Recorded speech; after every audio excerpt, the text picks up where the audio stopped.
Weezing is one of the first Pokemon many people ever saw. If you grew up watching the original anime like me, you saw him as part of Team Rocket basically every week. But shockingly, unlike a lot of Pokemon from Generation 1, Weezing didn't get a signature Z-move or Mega Evolution or anything to make it stronger during that first big wave of nostalgia. In fact, based on my research, I could not find a single solitary time it was used. When I searched Nugget Bridge, a website that was used way back in the day for old VGC strategy and articles, I found only one article that even mentioned Weezing, and it was trying to argue that for some reason, poison should be super effective against water. That's not ridiculous. That's not ridiculous to say that. And it makes sense why it didn't see any play. This guy's stats are mediocre at best, and its abilities, Levitate and Stench, aren't exactly the sort of abilities to make up for non-stellar stats. But what if Weezing had an ability that was worth these not-so-hot numbers? Well, given the video doesn't end right here, you know that's where I'm going. At the last World Championships of Generation 7, we were introduced to Weezing's posh proper regional variant, a fairy and poison type, and we were introduced to an ability that both versions of Weezing were going to get access to, Neutralizing Gas. This ability suppresses the ability of all other Pokemon on the field with a few exceptions. Sounds strong,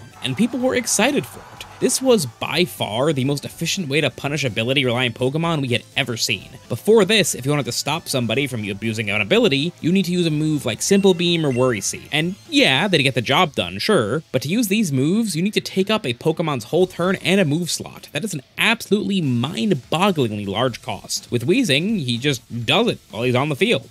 Wait, you may be wondering, if Weezing's ability stops basically every ability, wouldn't that mean it stops yours as well? If that's true, then it's equally bad for both players, right? Well, in a vacuum, yeah, I guess, but don't forget, you get to choose what Pokemon are on your team. And if you want to play with Weezing, then you know you'll need to construct your team to not only operate under Neutralizing Gas decently, but also to take advantage of it, where your opponents, unless they're also using a Weezing team that is, won't have this same restriction at the top of their head while they're building their team. It's something they have to kind of hedge around, not something they get to focus on. So, while your Pokemon may be frolicking around in Weezing's smelly fumes, doing exactly what they're designed to do on your team, your opponents likely won't be in the same position, instead floundering as their Pokemon don't do what they were put on the team to do. So, how did people do this exactly? What made a good Weezing team? This is exactly what we're about to cover as we talk about the rise of this Pokemon 7 generations after it was introduced. But first, this video is brought to you by Into the AM. When it comes to my outfits, I'm a pretty simple guy. I value comfort first and foremost, and if an outfit happens to look good, it's a bonus. But with Into the AM, I don't have to pick. Now, I have heard of Into the AM before they reached out to me, but I didn't realize that I had bought some of their clothing for my wardrobe months ago already. I bought a few of their shirts when I was buying new clothes for Hawaii for the 2024 Pokemon World Championships, and they're some of my most worn tees to this day. Into the AM's shirts are high quality, and they look great. They sent me a few more of their elevated everyday tees, I'm wearing them right now, to add to my collection for this partnership, and I've been wearing them basically every day non-stop. They're super comfortable and look nice. If you're a competitor like me, you know how valuable it is to feel comfy in the clothes you're wearing and to make sure you look good so you don't feel self-conscious. That way, instead of worrying about how you look or how you feel, you can focus on what's really important: gaming. And with so many awesome styles to choose from, they have something for every occasion and every personal style. Whether it's something simple or one of their graphic tees for a little more flair. If you want to get some of these awesome shirts yourself, you can use my link to get 10% off. I'm probably gonna buy a few more things for myself right now. Now, back to the video.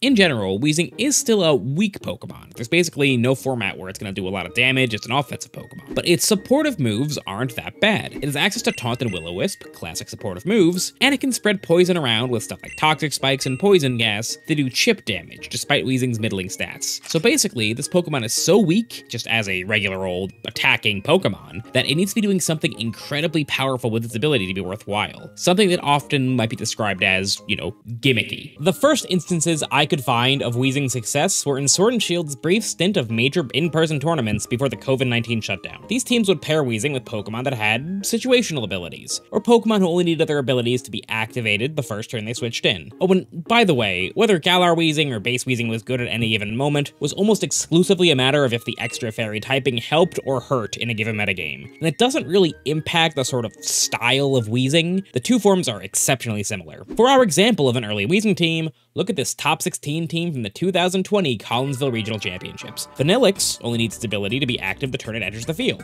That way, its snow warning would set up Hail. Do you guys remember Hail? And you could switch in Weezing to stop your opponent from overriding weather with a different weather setter like Torkoal. Silvalley's ability, RKS System, actually ignores neutralizing gas and works even if it's on the field, so there's no anti-synergy there. Back during this time, the Galar starter Pokemon didn't have their hidden abilities yet, so it wasn't a huge deal for Inteleon to lose Torrent as compared to something like Sniper. And finally, we have Scrafty. This is pretty similar to the way Vanillix worked, but this is where I reveal to you a secret trick with neutralizing gas. You see, when Weezing leaves the field, abilities that usually trigger when a Pokemon enters the field activate. So if you switch out Weezing, stuff like Intimidate and Snow Warning will activate again. This lets Weezing players pivot their Weezing in and out to trigger abilities over and over and over again. It's slow, but it is a powerful tool. Now, you might be asking about this guy's Grimmsnarl, his 6th Pokemon. Realistically, Light Screen, Reflect, and Thunder Wave were just so strong in a Dynamax format that it's good enough to make a little anti-synergy okay. So the first Weezing team had a few small synergies, but realistically, it's more likely that Weezing on this team was built to handle some of the most common Pokemon of the format at the time. Mons that relied on their abilities like Drought Torkoal, and justified Pokemon like Lucario combined with Beat Up from Whimsicott. The Weezing was disruptive to opponents, not part of the core game plan. I would guess that the player who brought it did so to solve a specific matchup, not because it was a core part of any game plan they were doing themselves. But from here, Weezing evolved. Not literally, but like, you know what I mean? I know evolved means something specific in Pokemon. People started trying to pair Weezing with sort of ability-agnostic Pokemon, like how Wolf Glick used Galar Weezing plus Jolteon, whose ability is situational at best, to get #1 in the world in the in-game ladder in October of 2020. But just 2 months later, we'd get something much more powerful with Weezing. The online Players' Cups were basically the replacement for real-life major tournaments during the COVID era. They were about as hard as tournaments like NAIC or EUIC to win, and who do we see in second place of the second Players' Cup tournament? Well, Weezing, paired with what many people consider to be one of the worst legendary Pokemon of all time, Regigigas. Now, Regigigas, just in a vacuum, has absurdly large stats, making it on par with restricted legendaries like Kyogre and Groudon. But thanks to its ability, Slow Start, its offenses and speed get halved for the first 5 turns it's on the field, making it pretty close to useless. But with neutralizing gas, we could turn this ability off, turning Weezing into an absolute powerhouse. This way, instead of having Weezing even the playing field for a Pokemon whose ability isn't that good against Pokemon that have strong abilities, now Weezing could be used to remove a Pokemon's only flaw while simultaneously debilitating your opponents. This was absurdly powerful, and we saw this combination on and off for the remainder of Sword and Shield. Once restricted legendaries became legal, Weezing got 2 really strong new buddies, Zacian, because his Intrepid Sword ability would trigger every time Weezing switched in and out back in Sword and Shield, and Calyrex Shadow Rider, because Calyrex's abilities just ignore neutralizing gas for some reason. Genuinely, I cannot tell you why, but it does. Calyrex Shadow was exceptionally strong with Weezing, because Calyrex is so fast and strong, very few Pokemon outspeed it without using an ability to do so. So, Weezing all but guaranteed that you'd be getting off blisteringly fast, devastating astral barrages to take out opposing Pokemon before they could even move. And from there, Shadow Rider could do what it does best and just snowball and snowball and snowball. Basically, every Weezing team followed one of these patterns, using Regigigas, Zacian, Calyrex Shadow Rider, or maybe all of them at once. But there was one team that I felt the need to talk about that I really don't get. Ben Grismer is known for using a lot of weird teams, and on his Weezing team at the 2022 European International Championships, yeah, he had Regigigas, but this man also had Shedinja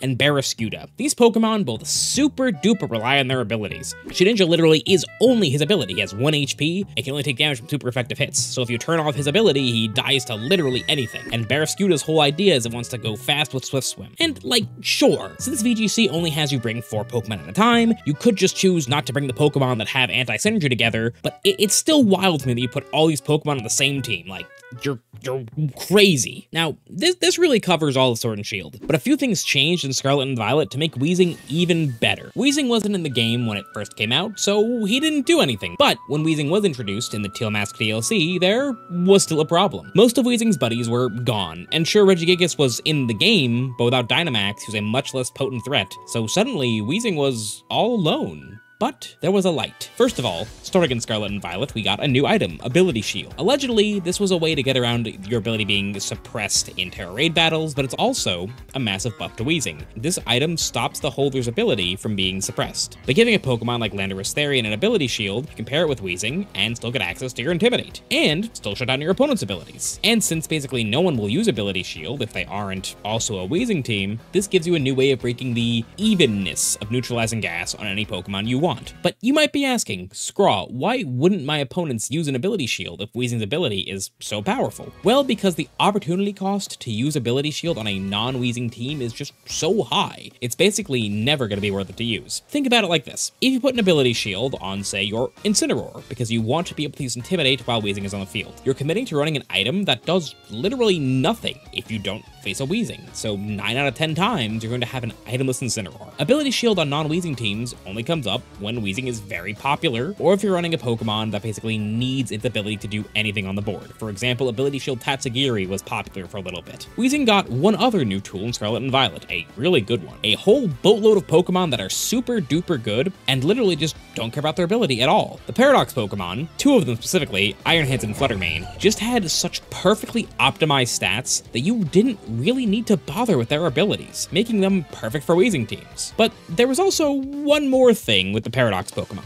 For some reason, when Weezing was first introduced in Scarlet and Violet, players noticed that if you activated a Paradox Pokemon's Photosynthesis or Quark Drive abilities with a booster energy, neutralizing gas wouldn't cancel out the boost. This meant that people could use a mon like Fluttermane, who doesn't care about its ability, one Pokemon with an ability shield, and a Paradox Pokemon that likes to use booster energy to turn on its ability, usually Roaring Moon, and create a team that has 3 mons that can fully function while Weezing is on the field next to it. Teams with the core 4 of Weezing, Ability Shield Landorus or Incineroar, Roaring Moon, and Fluttermane were pretty common for a while in the 2023 season, until suddenly, in December of that year, Game Freak removed the Photosynthesis Quark Drive interaction from neutralizing gas, and the Weezing teams had to play just a little more fair. From there, Weezing became a much more fringe pick. Still good, but you had to actually work for it. That was at least until you reached Regulation G, the first format to allow restricted legendary Pokemon in Scarlet and Violet. Now, for the first few months of the format, Weezing was nowhere to be seen, but suddenly he erupted back onto the scene at the Pokemon World Championships. And I want to emphasize here, like, this was nowhere. It was in none of the tournaments, and then suddenly this Weezing team showed up everywhere on ladder, and it was nuts. Like, in between, there was no tournaments going on, just suddenly everybody was testing this team for Worlds. You see, in Regulation G, you only got to play with 1 restricted at a time, and players had identified that 2 of the most common restricteds, Calyrex Ice Rider and Zamazenta, both were very bad against the Dondozo Tatsugiri combo, but those 2 Pokemon struggled greatly into Miraidon.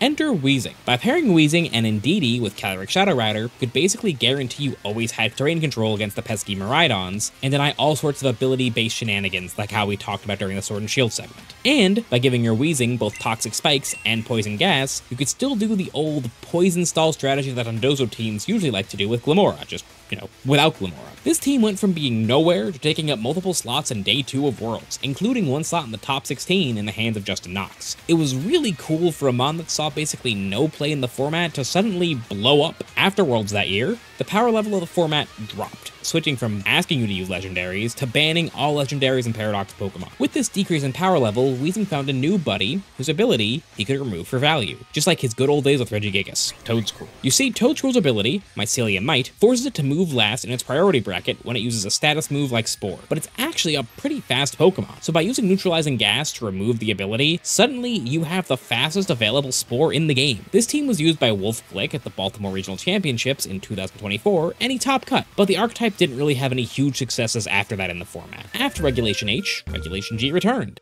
You thought it was over. And the Weezing Dondozo CSR teams continued to pop up with shocking regularity, with the core game plan staying mostly the same until the 2025 European International Championships, where Victor Cole made top 32 with a Weezing Dozo team that used Ability Shield Koraidon with Fluttermane and Chi-Yu instead of with Calyrex Shadow Rider. Ability Shield Koraidon with Weezing guarantees weather control, and with 3 options for blisteringly fast, oppressively strong Pokemon, Victor could easily punch through whatever one piece would stop his Dondozo mode from taking over the game before combining the big fish and sealing the deal. Victor's team would lead to a spin-off version that dropped Dondozo and focused exclusively on how strong Koraidon and his Sun Spam buddies like Chi-Yu and Brute Bonnet could be, when there's lots of things to discourage you from trying to overwrite their weather. Now, finally, we've reached the current format, Regulation I, where you get to play with 2 restricted legendary Pokemon at the same time. Now, the 2 most common Weezing teams, CSR and Ability Shield Koraidon, just decided to get married, and its child shares a lot of the same DNA. At first, these teams often would still run Dondozo, but James Evans top cut the Milwaukee Regional Championships in May with a version that was literally just Weezing, Shadow Rider, Koraidon, and 3 Pokemon Pokemon that love to be in the sun, and versions of the archetype have been iterating on that trend to great success ever since. Weezing has had to make up for lost time, with 7 generations of being completely useless, and it's been doing its best to get all the accolades it can now that it's finally strong. The only question now is, will Weezing be able to earn its first trophy at the World Championships this summer? I can't wait to find out. Remember, use the link in the description to get 10% off awesome clothing from Into the AM. Thanks for watching, bye.